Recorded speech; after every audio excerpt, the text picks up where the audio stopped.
Are you ready to take your business to the next level? Every day there are countless books and articles that are published offering the key on how to make your business a success. It's easy to feel overwhelmed trying to keep up and run your business. That's why Deb Creer created the Business Power Hour. Keep up on the latest trends, best practices, and techniques for how to make your business a success. Let the Business Power Hour do the heavy work for you. Good morning. Good morning. I am Deb Creer, and I am passionate about giving professionals the tools that they need to make themselves and their businesses as successful as possible. And today we're going to have so much fun because we're going to go back to my roots and talk about something that I am absolutely passionate about, and that's marketing. And it's one of those things that people think either A, they don't need, B, they're an expert in, or C, they're going, what the heck am I supposed to do? So please join me in welcoming Erin Fults to our program today. Welcome, Erin. Thank you so much, Deb. It's a pleasure to be here. Great, great. Well, let me tell people a little bit about you, and then we will dive into this. So today's guest, Erin Fults, is a strategist, coach, implementer, and the founder of Acorn Studio, a business coaching and marketing consultancy. Erin passionately believes that healthy, sustainable small businesses can change the world. She helps business owners figure out the next right step to move their business forward and implement simple frameworks that maximize revenue and productivity. As a Storybrand Certified Guide and a Business Made Simple Certified Coach, Erin draws on her background in photography, design, and entrepreneurship to help business owners confidently grow a business they love. So again, Erin, welcome. Thank you so much, Deb. So excited to have this conversation with you today. Great, great. I love it. Now, your bio, it excluded something that I found when I was reading other things about how you have all these kids that always come over and play, and your house is nonstop and all of these various things. And I love that you are able to mix all of that into who you are. So tell us a little bit more about who you are. How did you get to where you are today and discover that this is your passion in life? Yeah, so that's funny. Kids are a big part of my world. I have 3 children, my husband and I, and they're all still school aged at home, still very much need mom. And so my entrepreneurial journey really has, in some ways, mirrored the season of life that I've been in with children. And it's one of the blessings and also challenges of running a business is you can structure it around your life and structure it to fit and work. And so on the kid piece of things, that's where it has really come in. But so my background, Deb, is I started a photography studio back in 2008. I had always loved art. I studied art in college. Every parent's dream, right? Send their child to a private liberal arts school and pay for an art degree. But bless my and parents. They're going, and you're doing what with this? Right, exactly. But bless my wonderful mom and dad. They are so supportive in that. And really, so after I graduated, after I, started working and so forth, I continued to do photography work on the side, and people began just the classic. They ask you, hey, will you take pictures of my kids, et cetera. And very quickly that sort of snowballed into me going, I should probably make this into something official. Like I should probably make this into a legitimate business. And I did and grew that. But what really surprised me early in that journey is that I actually fell in love with business. Here I had this visual art background and was turning it into a business, and photography just became this tool for me to be in business. And so in that process, really began studying business. I have what I like to call a street MBA. I've, learned it the hard way and learned it by living it, but went out and got what I needed to education-wise to figure out how do I grow and run this business successfully. And so part of that process led me to being introduced to the Storybrand framework, which I think you mentioned. We'll talk about that a little bit later. later, but and introduced me to the Storybrand framework as a marketing framework to really help you develop a really clear brand message and a marketing plan to grow your business. And so I was introduced to that, and it really light bulbs went off for me. This was several years ago, and began implementing that framework into my own business. And at the time, I was also on the photography side, had begun working with a lot of local small businesses, mostly on their visuals, their, custom photography for social and websites and things like that. And, in that process, realized pretty quickly that the visual aspect that my current business that business at the time had provided was this tiny piece of a much larger puzzle of what they needed in terms of their marketing help.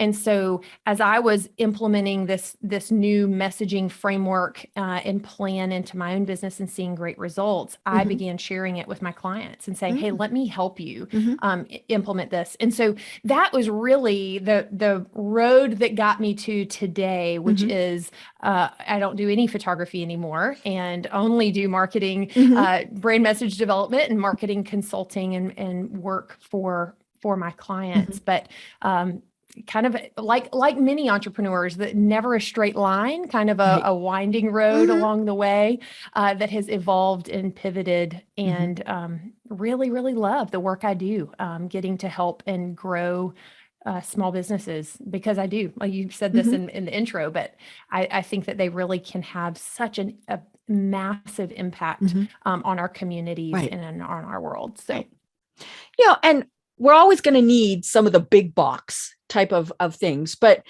I love small businesses, and try and support them as much as possible. And it's funny, we were talking in the chat before the program started, that the definition of small business is just so skewed, because technically I think it's 95% of all businesses in the US are considered a small business.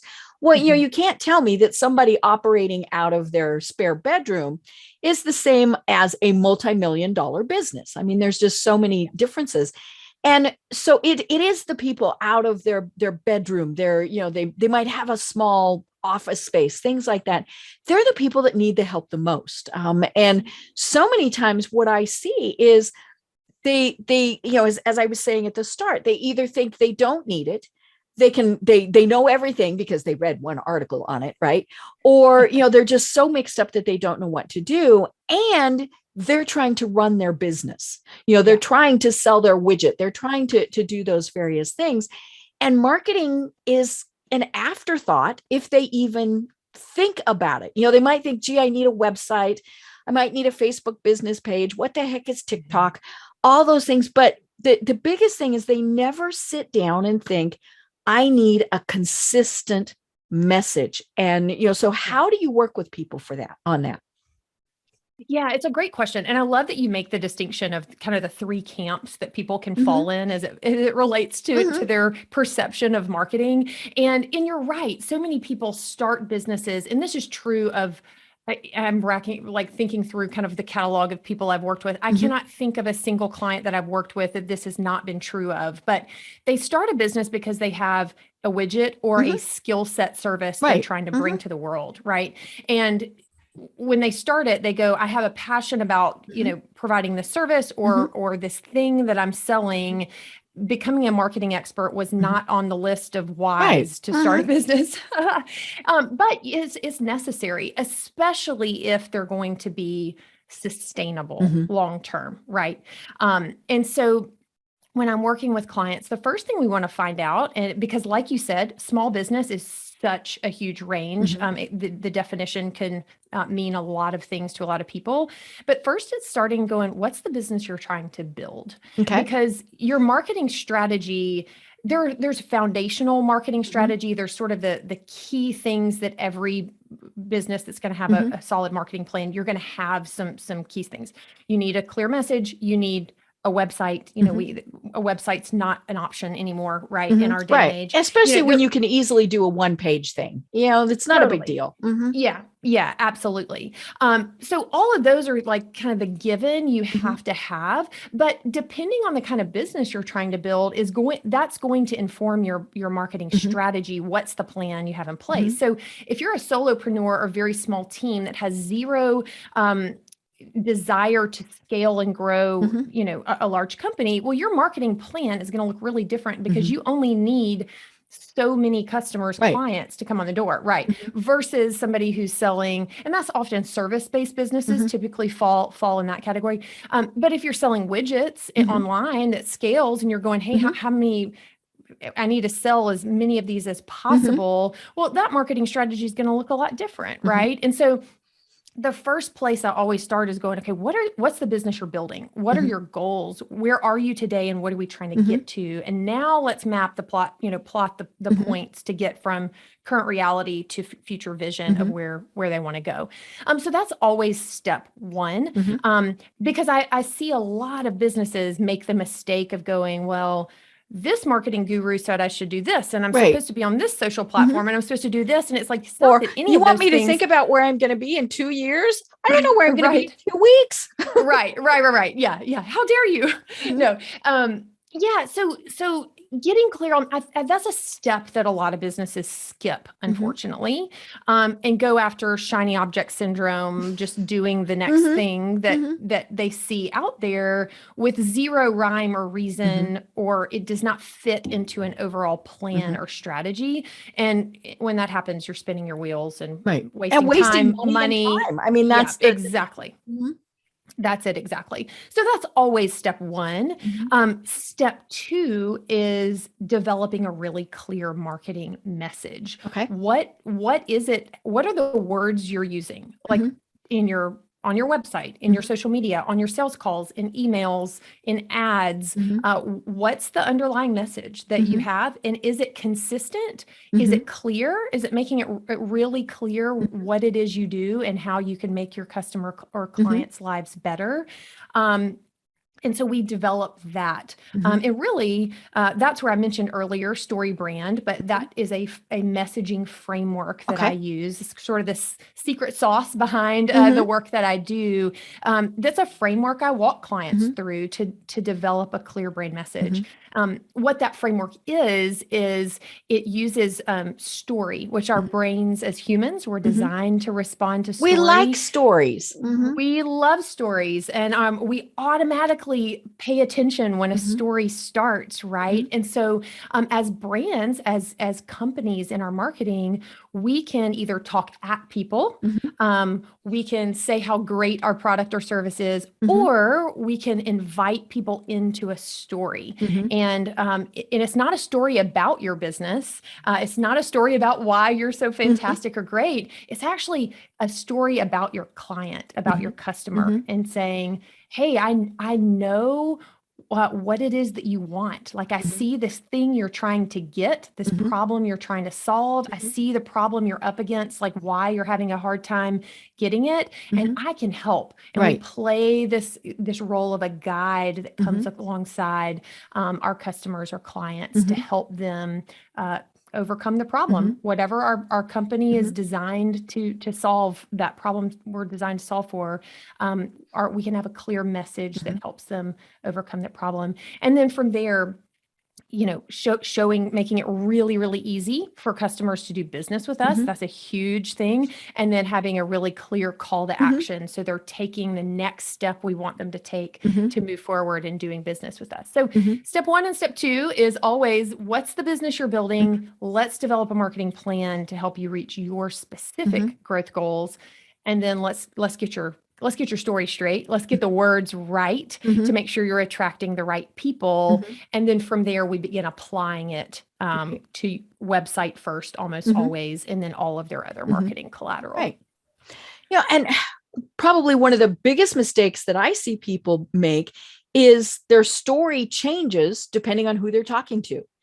And it's because they want to solve every problem, because let's be honest, if they can solve every problem, they can make that money. Yep. It's, Yep. I don't ever want to turn somebody away. And so, say it's, a landscaper. And, and somebody says, hey, can you build a fountain? Sure, I can do a fountain. We've done fountains before. Can you do this? Sure, we've done that. We can, and they're just, they want to please so much that they never stop to think that's not what we enjoy, because heaven forbid you do that, or worse, we're not even quite sure how to do that, but we're going to tell them we can because we don't want to lose that business. Yeah. Yeah. You're right, Deb. There's actually two things I hear you saying in that. And one is your business model, your plan. What are the product service There's offerings? no model.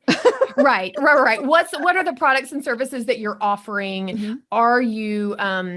Are you choosing products and services that are profitable, that are in demand, that you can deliver on? And if you're changing what that delivery is with every single client, it's going to be very hard to have systems and processes that scale well.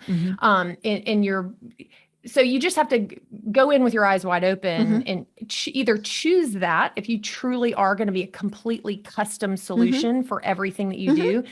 That's part of your messaging. We are a custom, whatever.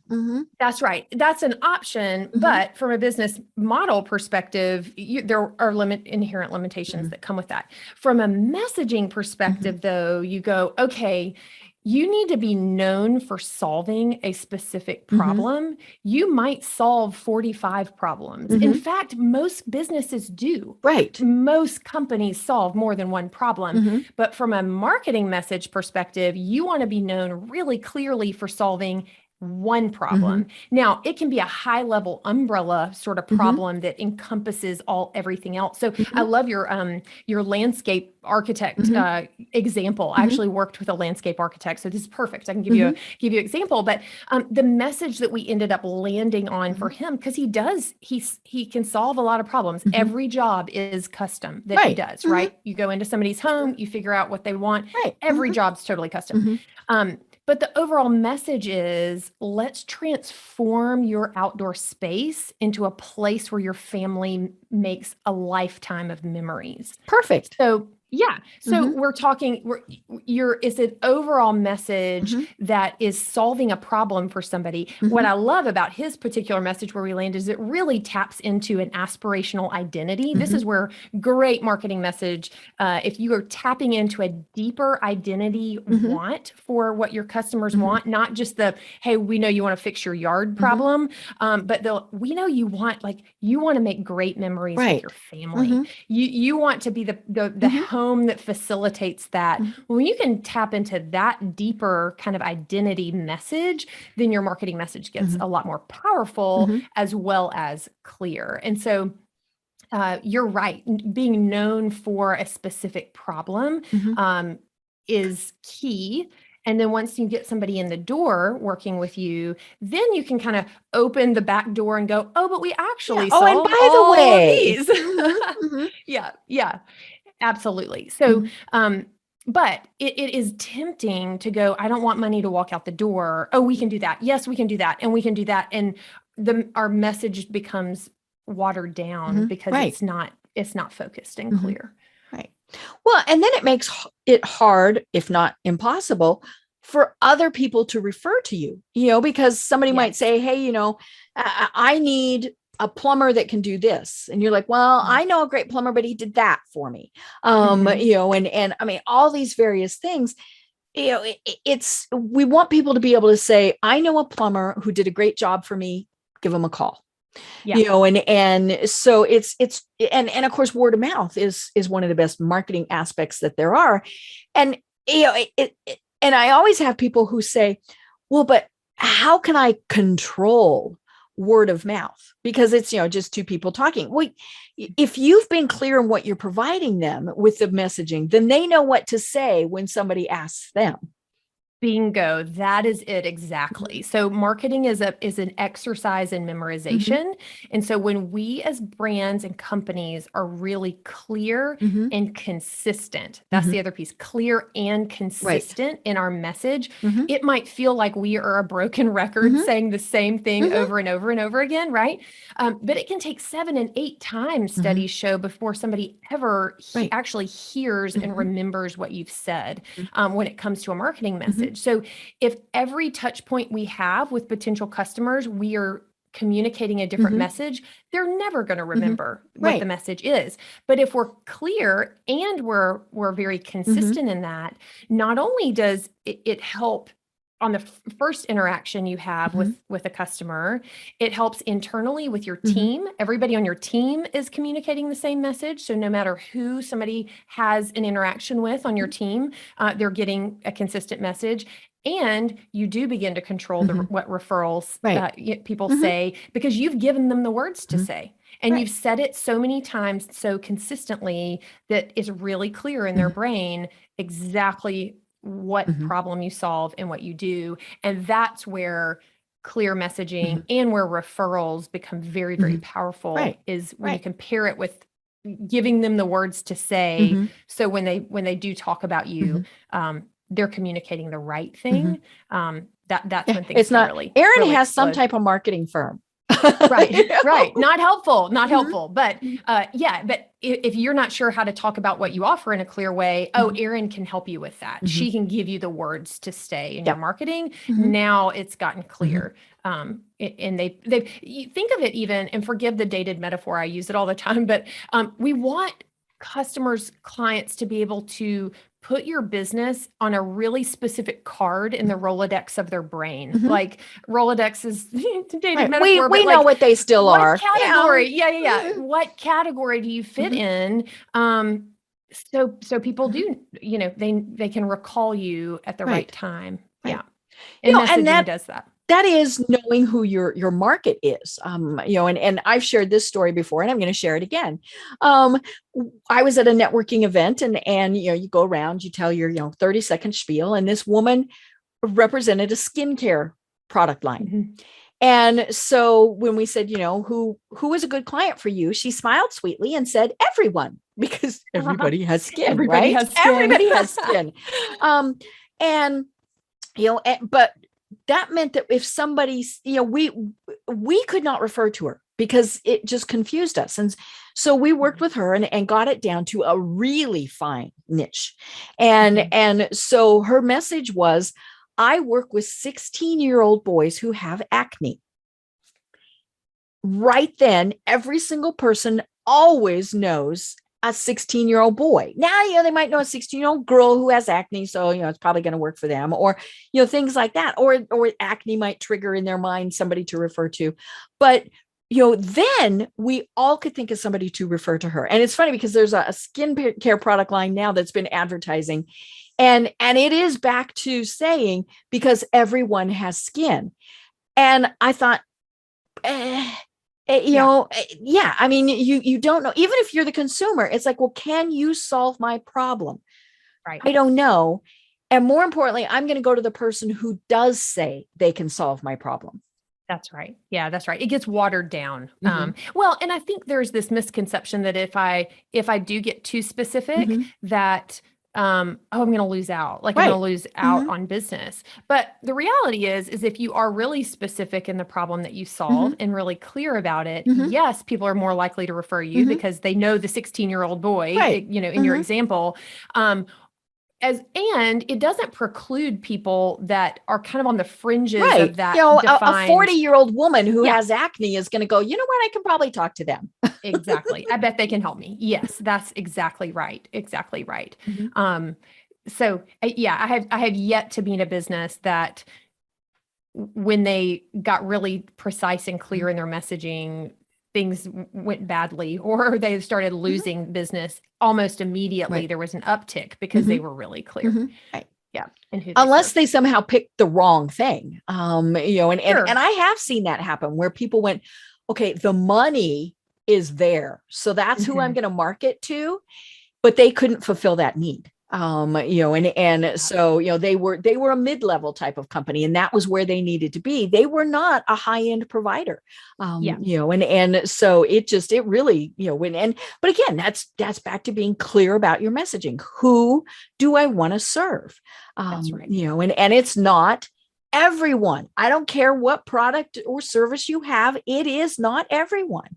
Right. Right. Yeah, you're absolutely right. Well, and there's different ways that you can categorize the people that you do want to serve, right? I mean, there's the classic, demographic sort of stage. So like for my business, I work with businesses that are in kind of specific one of a couple of specific stages of their business. Right. And so it's not industry specific. It could be industry specific, but it's more about the stage of business that they're in. And so there are a lot of ways that you can slice and dice and get clear about, okay, who am I targeting? The key is that you get clear and you go, who am I for, but who am I not for, is just as powerful. Right.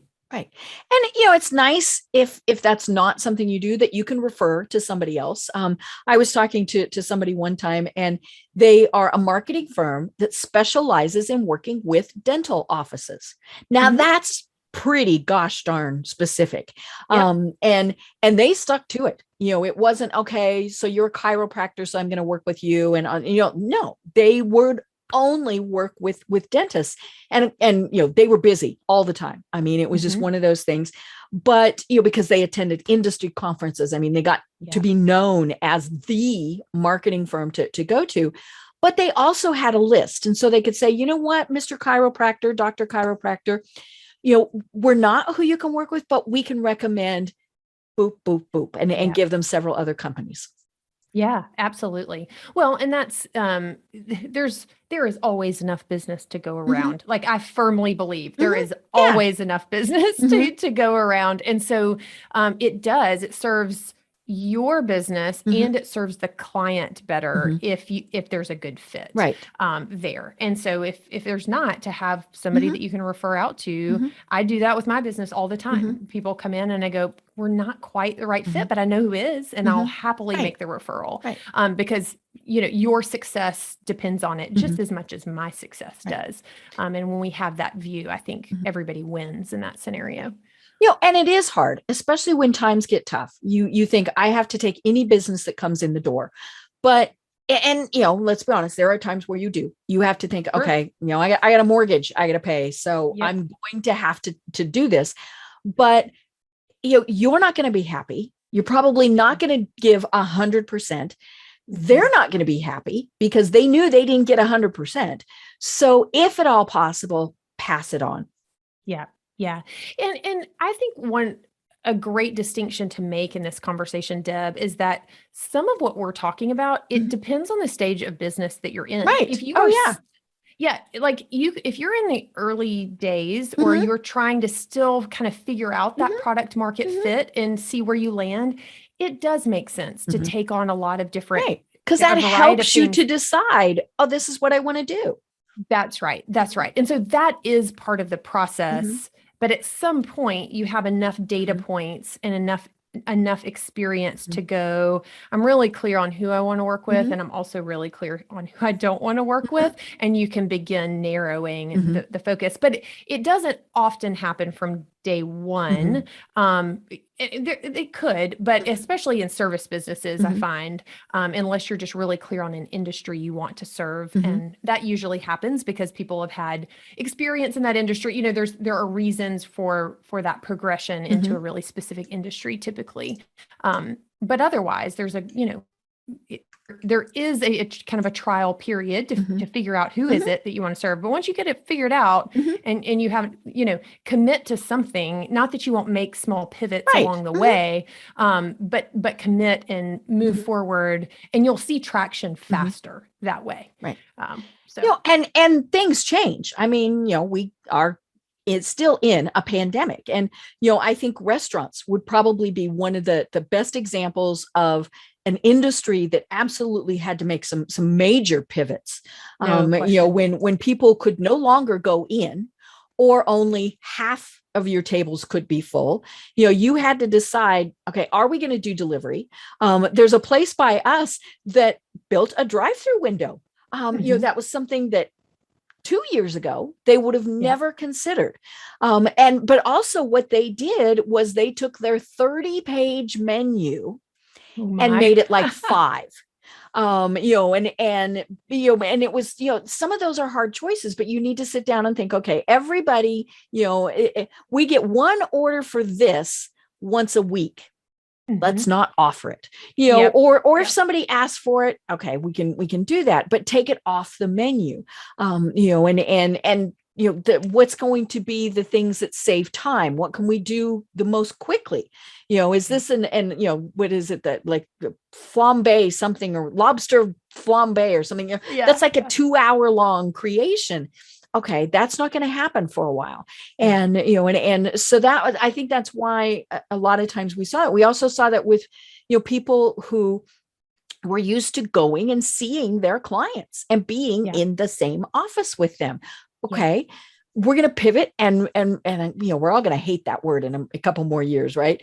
But we can work remotely. We can work online. Our employees can do that, all of these various things. And it really has made some major shifts, and it's been, yes, there's been some obvious, some downsides, but it has been fun to watch the companies that went, this is something we can do, and to really watch them do that. So have you worked with some companies that went, hey, okay, we need to change, and we need to change now? Yeah. So I actually worked with a company that is an event-based company. When you can't have events and you're an event company. Things need to pivot. And so we worked together to pivot their messaging and their offering. They had already, before they came to me, they've already pivoted their offering to online, but we're left going, okay, what are we building now that in-person is not an option, and I think what's been interesting, like you were saying in this, is seeing people pivot. It's not so much that the deliverable or the service is completely different. It's just how they're providing it has looked different. Right. And so I think there's some great things that have come out of all of this where people are going, we may not go back. Like we never would have considered doing this before this way, but we don't see ourselves going back either to kind of the old way. There is this new hybrid normal of sorts. And so, different business, depending on your product service offering, that's going to look different, with the restaurants, even as you said. I don't know about you, but there's ones around here that even where I live, everything's pretty well opened back up and all of that, and did kind of fairly early in, but there are restaurants still that don't have dining rooms open. And, I think some of that's a employee issue. Like there's multiple kind of layers. They just don't have the staff to do it. Right. But I think we'll continue to see in restaurants like or industries like the restaurant industry, these innovations and marked changes in how the industry does business, moving forward in ways that we had not before. But one of the things I love, you said, Deb, you were giving the restaurant example, but it just made me think of one of the things that we have to do as businesses, and this relates to our marketing and our messaging, but even our processes, we have to make it easy for people to do business with us. We have to make it really easy for people to understand the product or service that we offer and how we can help. And so like, I love the restaurant example and even the paring down their menu. Oh my goodness, a 30-page menu. Like I would think I would just walk out the door. That's one of those when you go in, you're like, I can't choose. Right. I hand the menu to my husband and say that you had every single time, right? Yeah, absolutely. Same thing. Or I hand it to my husband and say, you know what I like. Can you just pick? I can't make another decision today. But I think to your point there is I see this in the service industry, service-based businesses a lot, but we make it too hard for people to do business with us. We're not really clear about the parameters of an offering. So even using your menu example, it would be like going to a restaurant and they say, oh, we serve protein. And you're like, Protein? I don't want protein, but I do want a hamburger, so getting clear about how we package our services and what in communicating that clearly in our messaging. That's where I see people, just be more confusing than necessary and making it hard. And it makes it hard for people to want to do business with you because you could solve their problem. You're just not communicating how you can solve their problem in a way that they go, I want that. And that they want to do business with you. Right. Yeah. It is, when we're looking at the menu of what somebody provides, and I don't care what it is. I mean, I have to be able to go to somebody's website and find a services tab, or, somewhere I need to see what the heck is it that they provide, because I'm going to get a little bit of that. Well, first of all, I should have an idea before I even go there.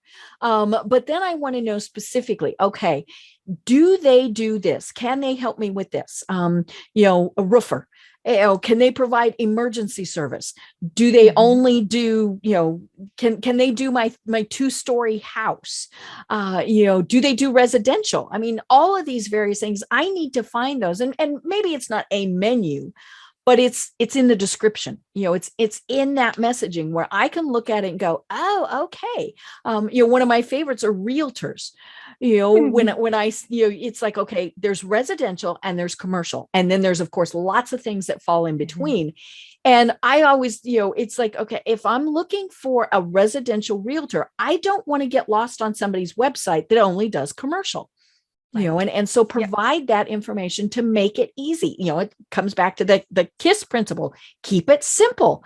Yep. I hate to say stupid. But just keep it simple. And, it's, and I think sometimes we think, but we're not telling enough. Right. Well, you get them sucked in and then you can fill in the details. I shouldn't say sucked in. You get them interested. There you go. You pique curiosity and you get them interested to learn more. That's right. Yeah. I love that you mentioned websites, because any website, you should be able to, every website you land on. So if somebody lands on your company website, before they ever start scrolling, your website should answer 3 questions for them. What do you do? It should be very clear, the product or service you offer, how you can make their life better, some sort of benefit language that paints a picture of why they should care about the product or service you offer. And then how do they get it? What is the one next thing they need to do? Now, if you're selling widgets online, it's buy now. If it's, you're a service-based business, it might be request a call or schedule an appointment. But there needs to be real clarity in what's the one next thing they need to do. And are they really clear on what you offer? You're right that we often put too much information out there and people are confused and they're not going to wade through it. And we have the attention span of a gnat, right? Exactly. We do. And so the way that we need to think about any of our messaging, we're talking websites right now. So every section of your website, every line of your website, the purpose of that line should be to get people to the next line or the next section of the site, right? Same is true of email. What's the purpose of the subject line? Just to get people to open the email is all you're trying to do. Right. And then every line is to try to get people to the next thing. And so we often, I think in marketing, we're going, we need to get all the information out there and we just sort of dump everything on people. And they're going, I'm so confused. I don't have the bandwidth to wade through all of this. And they're out. They go to your competitor who makes it easy. That's right. The person who makes it the simplest to understand. This is a classic Donald Miller quote. He's the guy who wrote the book, Building a Story Brand, the framework I use for messaging. But the quote is, people don't buy the best products or services. They buy the ones that they understand the fastest. Right. So it's all about communicating clearly and quickly what you offer and how you can make your customers' lives better, because those are the businesses that will win every day of the week, even if their product services is inferior to yours. Yeah. I mean, we're busy people. And, Yep. and so I want to go in, I want to find the information. I want to know yes or no. Can you do Yep. what I am looking for? The Yep. second I'm going, maybe, then I am gone to something else. I mean, very rarely am I going to take the time to read more, and that's going to be more if it's like, okay, I know this person, I know this business, so I am going to delve a little bit deeper. But for the most part, I'm like, nope, gone. Yep. And I tell people it's like that with your LinkedIn profiles. If I'm reading the very start and I don't know what you do, or you did things like your headline says founder of XYZ company, I don't care. Right. I want to know what you do. And so, but yeah, it's to get their interest, and then you can fill in the details. If you're only, a landscaper that builds fountains, then that's what I want to know. I don't want to talk to you if I have a tree that has to come down. Right. Right. Yeah. Being really, really clear about what you offer. That's it. Exactly. Right. Well, and two, honoring marketing, we need to honor the natural stages of a relationship in that. And so it starts with just piquing curiosity. How can you present what you offer, the product or service, in such a way that it's positioned to solve a problem? And somebody goes, oh, I like, their ears perk up and go, I have that problem. Like, I'm curious. Let me hear more about how you can solve it. Right. And so first, it's just to pique curiosity and then move people into a stage of enlightenment, or the learn more, get to know and really understand more about you and your business. And then from there, moving them into a commitment phase of whether it's a micro commitment, just giving you their email address to get on your email list because you've given them something of value, or it could be they're now buying and money's exchanging hands.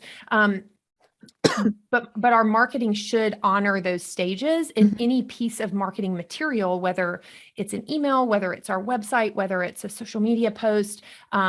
We should know what part of those three stages we're in. Are we trying to just pique curiosity with this? Or are we trying to move somebody who knows a bit about us from curiosity into enlightenment, so they're learning more, so we can then move them on to commitment?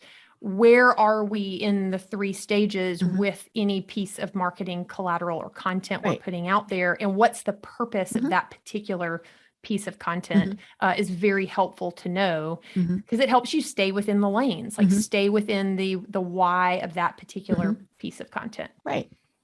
And that's where telling the story really is so critical, because I read it and I go, oh, that's me. And so talk to us more about how stories, and in particular Storybrand, how that really is such a critical piece in this. It's not just, I can do this, this, and this. Call me now. Yeah. So Storybrand is just a messaging framework. It was developed by a guy named Donald Miller, and the book Building a Storybrand is a fantastic, jumping off point if you want to learn more about the framework. But the framework consists of 7 parts, and it's basically the 7 parts, 7 questions your marketing message needs to answer for your clients.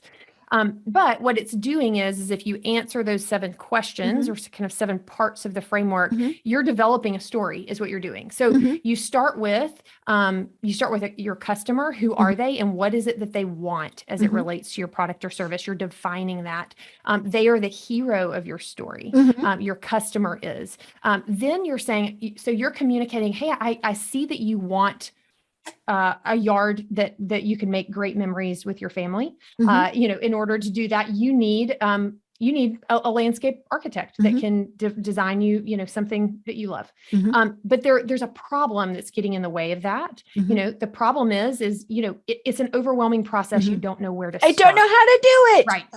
Right. And so when you communicate and define the problem that that your customer is up against and getting the great yard that they want in this example, they go, oh, they understand me. Like they see me, they see the problem that I'm dealing with. And so, problems, it's overwhelming. It's complicated. It makes you feel overwhelmed, anxious. You're maybe afraid you're going to make a bad choice. You're speaking to these sort of internal feelings that people have. there. And then you go, hey, but I've helped other people. You're positioning your brand, your company as the guide that comes along in the story to get the hero, your customer, help them win the day. And you're saying, I can help you with this. I've helped other people do that. You show empathy. You go, I get this. You don't want to make like that. You're probably going to do a big renovation on your yard once in your life. Like you don't want, it's a lot of money. That's right. I get it. You're showing empathy toward your customer. And then you want to show competency, authority. I can help you. You know, I've done this for other people. I can help you do this, accomplish this. And then the guide in the story. So this is, kind of walking through this framework a bit. The guide in every story, and if you think about movies, even, they always say, here's the plan. Here's how we're going to help you get the thing you want. And so we need to do that as businesses. We need to say, here's step 1, step 2, step 3, what it looks like to move forward in doing business together. So it makes our customers feel like, oh, I can do that. It's easy. They don't feel like they're moving into a fog, and they go, I can walk through those steps to get a yard that I absolutely love. And then we want to call people to action, call our customers to action. And then we want to paint a picture of success. Like, hey, if we work together, this is what your life can look like. Imagine the memories you're going to make with your family around your new pool. Imagine the hours your grandkids are going to spend, out at your home, and avoid failure, so you don't have to go find a place to host family gatherings that's actually enjoyable. They can actually come to your yard. So, something like that. But that's just a really high level overview of the 7 questions. What does your customer want? What's the problem they're up against to keeping them from getting it? How can you guide them to getting what they want? What's the plan you're going to take them through to get there? What's the thing that you're going to, what calls them to action to move forward in doing business with you? And then what's the success that you can help them achieve and the failure you can help them avoid? If your marketing message encompasses those 7 pieces, you've actually developed a story and that you're inviting your customers into, that they can picture themselves in. They can picture themselves in their backyard with a, with a pool and an outdoor space they love and can host their family in, versus a landscape architect in this example who just says, yeah, I can build a deck in your backyard. Or I can put a pool do in. that. Like it doesn't differentiate him from anybody else. Versus the company that can paint a picture and invite the customer into a story and help them see themselves. Because really, what any of us are doing with our businesses, on some level, this may sound a little lofty, but on some level, we are inviting our customers into a transformation of some kind. Even if you're a landscape architect, even if you're a plumber, you're inviting your customer into a transformation of some kind. And if we can communicate what that is using kind of a story framework, to do that in our messaging, it really becomes powerful. It becomes memorable, and we tap into a deeper desire that our customers have. Because we actually buy solutions to internal problems, even though it's an external problem that we may be solving for. It's the internal problem that we're really buying the solution for when we are choosing products or services. And so when we can communicate that in our marketing, we'll win as companies. So. And it can be simple. I mean, you mentioned a plumber. So maybe your messaging and your image is a dripping faucet, a clock that says 2 a.m., right? That drip, drip, drip at 2 a.m. I'm like, fix it. I don't need to know much more besides you can come at 2 a.m, and things like that. It's funny. While we were sitting here talking, I Googled best product stories, and the one that came up, there are lots of different things, but so this one, it's an image of a bottle of beer. So it's Corona. And so it's got the lime there. And all it says, and it's the wording is, hit the ground sitting, find your beach. And so it's the bottle of beer and a beach. Do you need to know much more than that? Not if you're Corona and people know what you offer. Yeah. Now, if I'm not a Corona fan or a beach fan, but yeah, so they're not talking to me. So again, Right. they went, okay, here is, we want to appeal to Corona lovers who want to go sit on the beach. Is that going to happen tonight? No, but I still know that Corona is a great beer. Right. So it caught my attention. Yeah. I think the thing to distinguish in that, Deb, is that Corona is a very well-known brand. Yep. If you are a small business listening to this, you cannot use the same tactics that Corona uses because you're not, But you could be the plumber with the dripping faucet. You could. Yeah, absolutely. Absolutely. So we have to be careful with small businesses, especially to go, we can get inspiration from large brands. That. Right. But we can't. Yeah. But we have to be careful because when you're not known, you always want to err on the side of very, very clear. Let me explicitly tell you what I offer. So there's no guesswork involved. But with the plumber, you're right. I actually have a HVAC plumbing company that is a client of mine. And one of their angle on their messaging is it's hassle-free service. And really their message is like, hey, having your plumbing go wrong with your plumbing or with your with your air conditioning, like that's bad enough. You should not have to deal with issues like a headache with your service provider. Like they should not be adding to your problem. Well, does that speak to the internal problem we feel if we're having to contract and get those services? Absolutely. Because I would imagine everybody listening has had some sort of experience where you're dealing with a home service provider. You're trying to fix this problem that you have. That you're like, the toilet needs to flush. Like this is not an option. Yeah, I live in the South. If it's July and at my house and your AC is not working, we have problems. Like this is an emergency. The last thing I need is a service provider who doesn't show up on time. The people leave a giant mess at my house. They don't fix the problem the first time, and it becomes this, what started as a small problem got to a bigger problem. Like we've all had that experience, right? On some level. So as a brand, as a company and their marketing, when they're speaking that in their marketing, people go, oh, they get it. Like they know I can't deal with another problem. I have a problem I'm dealing with already. I just need you to solve it. Don't add more to my plate. And the empathy in that from their marketing message perspective really speaks to the customer. And so those are the kinds of things we need to be looking for in our marketing message is, even if it's very obvious what you do, you fix plumbing problems, you fix, air conditioning problems. How can you tap into the deeper kind of internal feeling problem that your customer is after and speak to that with a lot of empathy? You will stand out in the marketplace. Right. And of course it has to match what you actually do. I mean, if your plumbing ad is showing 2 a.m. and somebody calls at 2 a.m. and they get nothing, or they get voicemail, or they might get the guy answering the phone saying, I'm sorry, it's 2 a.m. I'll talk to you at 9. You need to match what you're saying. And so, if you're a 24-hour service, then say you're a 24-hour service. And it's also not, and we've seen this all the time too, the bait and switch, we'll come at 2 a.m, but it's going to cost you an arm and a leg. I love the people that say, hey, we'll come at 2 a.m. and it's the same price as 2 p.m. Okay, you got my attention. And so always make sure that messaging actually does really match what you do. That's right. Yeah, that's right. Well, that is the power of using story in your messaging is that it really works well. Right. There's with great power is great responsibility. Yes, great responsibility. Right? So marketing gets a bad rap often because people go, oh, it's sleazy and slimy. And, it's the used car salesman. Right.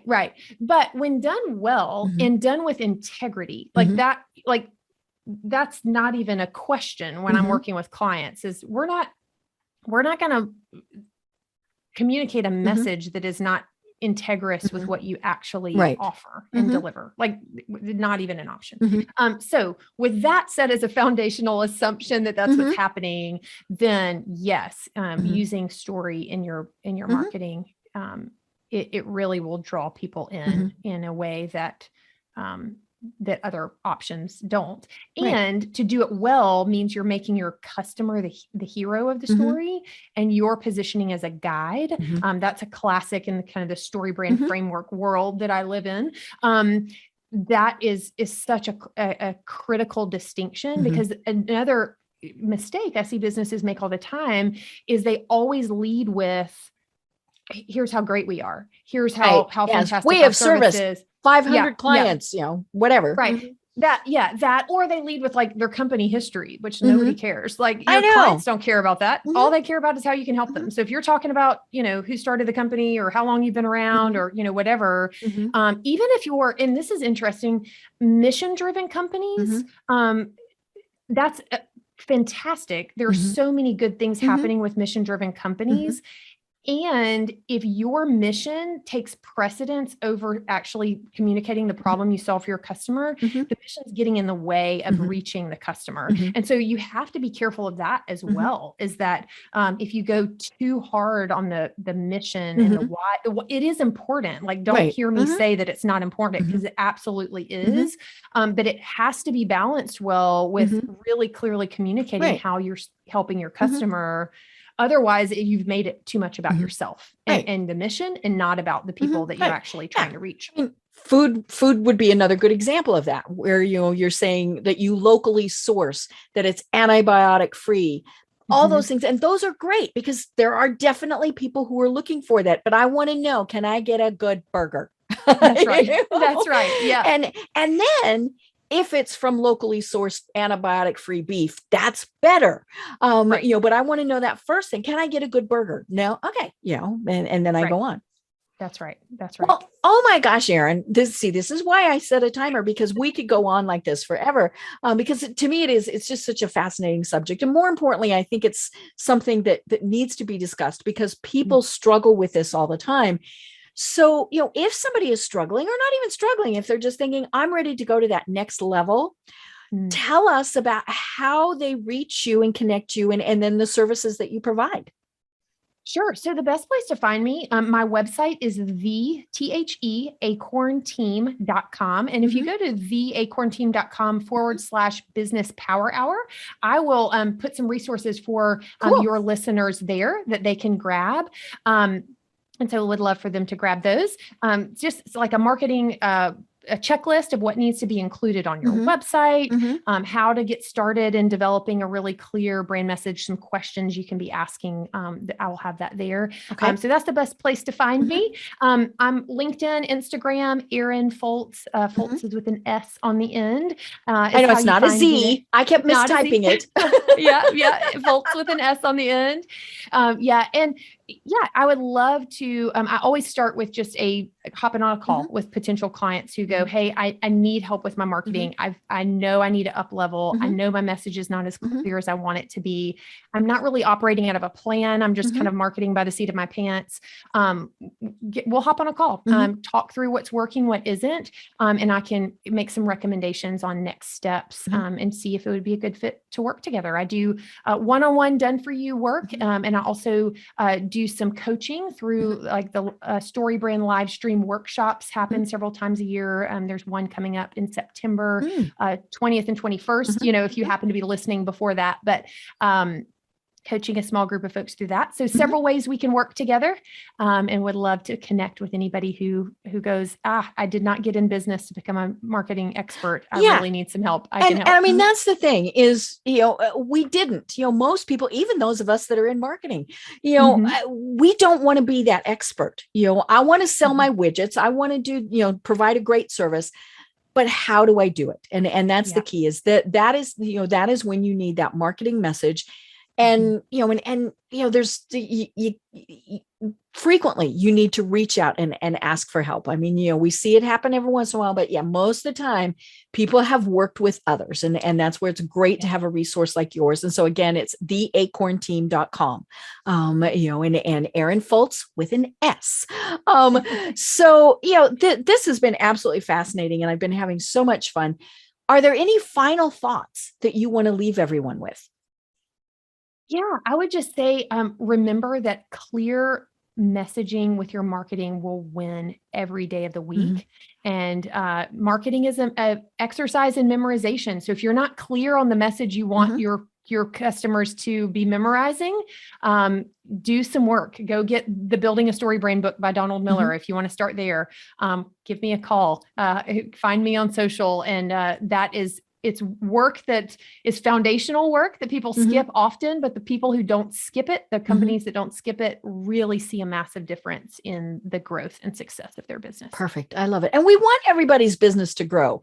Right. It's, that's the key is even if you're happy with where you are, you still want it to grow. And so that's the key. Well, I have been having an absolutely delightful time talking with Erin Fults of the Acorn team. Until I am Deb Creer, and until next time, everyone have a great day. Tune in for our next program for even more trends, best practices, and techniques for how to make your business a success. The Business Power Hour, hosted by Deb Creer, is proud to be part of the C-Suite Network.